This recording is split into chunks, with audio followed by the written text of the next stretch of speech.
Hi, I'm Dr. P.K. Talwar, cosmetic surgeon, New Delhi.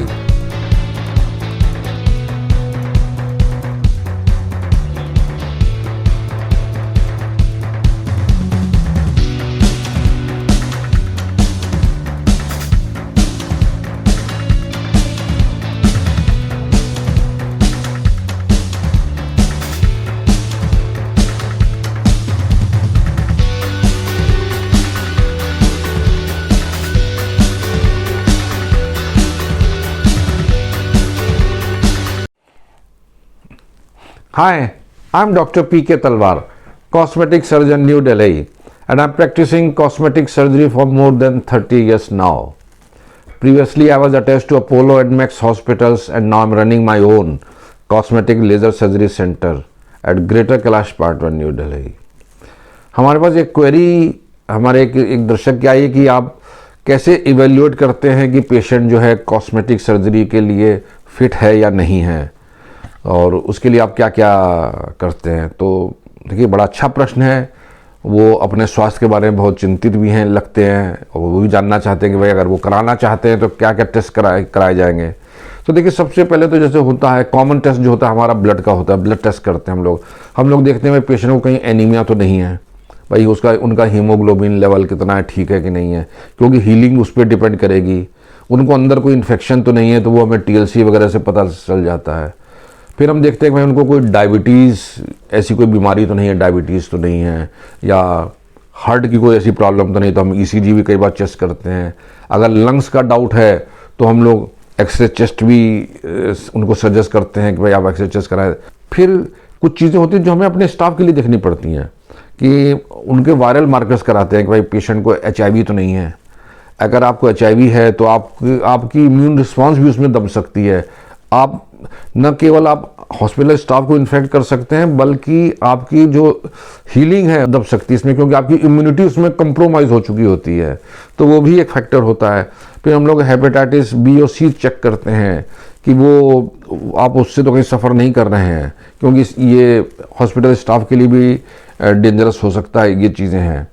फिर आपका जो है नॉर्मल हिस्ट्री ली जाती है आपकी। अगर ज़्यादा कोई डाउट होता है तो फिर आपके लंग कैपेसिटी देखी जाती है, इकोकार्डियोग्राम कराया जाता है, और किडनी फंक्शन टेस्ट, किडनी आपके नॉर्मल है कि नहीं, लिवर फंक्शन टेस्ट, अगर आपके लिवर काम कर रहे हैं कि नहीं कर रहे हैं। ये सारी चीज़ें जो हैं हम देखते हैं। डिपेंड करता है कि पेशेंट का एज ग्रुप क्या है, उसकी प्रॉब्लम क्या है। अगर कोई यंग पेशेंट है 20 साल का, 22 साल का, तो शायद हम लोगों को लगता है कि उसके किडनी और ये नॉर्मल, तो वो हिस्ट्री से फिर आइडिया लग जाता है कि ज़रूरी नहीं कि हर टेस्ट हम हर पेशेंट में कराएं, लेकिन कुछ बेसिक टेस्ट जो है जो हम लोग ज़रूर कराते हैं, जैसे मैंने बताया डायबिटीज़ का, या आजकल एक्सरे टेस्ट और ईसीजी भी करा रहे हैं।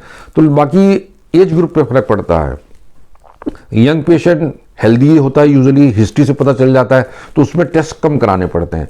जब पेशेंट एजेड हो जाता है, 45 या 50 प्लस हो जाता है, तो उसमें हम उम्मीद करते हैं कि उसमें कुछ ना कुछ प्रॉब्लम शायद निकल जाए, तो इसलिए हम उनका किडनी टेस्ट भी कराएंगे, लिवर फंक्शन टेस्ट भी कराएंगे, ट्राइग्लिसराइड्स भी उनके कराएंगे। तो जितने टेस्ट होते हैं उनके फंक्शन के लिए, वो सारे हम टेस्ट कराते हैं, देखते हैं कि हर ऑर्गन उनका काम कर रहा है कि नहीं, ठीक से कर रहा है कि नहीं कर रहा है। और फिर हम लोग हिस्ट्री भी लेते हैं साथ साथ पेशेंट की, भाई वो स्मोकिंग तो नहीं कर रहा है, पहले कोई बीमारी हुई थी कि नहीं हुई थी, कोई एक्सीडेंट हुआ हो जिसके कारण उन जो है रिजल्ट में फ़र्क पड़ सकता है। तो ये बड़ी पिक्चर होती है जो आपका क्लिनिशियन खुद देखता है। फिर वो अगर उसको डाउट होता है तो वो आपको मेडिकल फिटनेस के लिए भी भेजते हैं। और फिर एनेस्थेटिक जो होते हैं हमारे, वो भी पीएससी करते हैं, जिसको प्री एनेस्थेटिक चेकअप भी बोलते हैं हम लोग। वो भी डिसाइड देखते हैं कि भाई आपको जो दवाई वो देंगे बेहोशी के टाइम पे, वो सूट करेगी या नहीं करेगी, या आपको उससे कुछ नुकसान तो नहीं हो जाएगा। तो ये कई चीज़ें होती हैं। तो ये एक टीम वर्क होता है जो सब लोग मिलकर करते हैं, और उस हिसाब से डिसाइड किया जाता है कि पेशेंट सर्जरी के लिए फिट है कि नहीं है। अगर किसी कारण से पेशेंट फिट नहीं है तो फिर हम लोग उसको ये एडवाइस करते हैं कि पहले आप इस प्रॉब्लम का ट्रीटमेंट करा लें, उस प्रॉब्लम को दूर कर दें, फिर आप हमारे पास आइए कॉस्मेटिक सर्जरी कराने के लिए, तब हम उसको सर्जरी करेंगे। तो ये एक कोई भी पेशेंट होता तो हम उसको सिर्फ एक प्रॉब्लम जो है पर्टिकुलर प्रॉब्लम की नाक करना है, चेहरा करना, वो नहीं है। हम एक पूरी पिक्चर देखते हैं कि वो एज ए पर्सन वो कैसा है, उसके साथ क्या क्या हुआ है, क्या क्या उसकी हिस्ट्रीज हैं, ये सब चीज़ें हैं, और क्या क्या दवाइयाँ का कुछ है तो ले रहा है कि नहीं ले रहा है।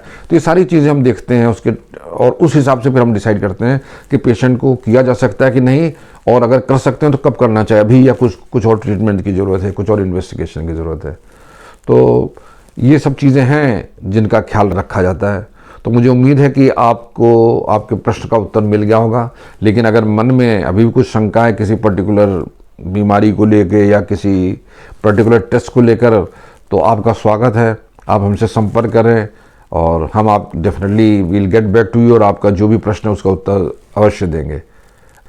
और अगर आपको वीडियो पसंद आया तो कृपया इसे लाइक और सब्सक्राइब करना ना भूलें। Thank you very much.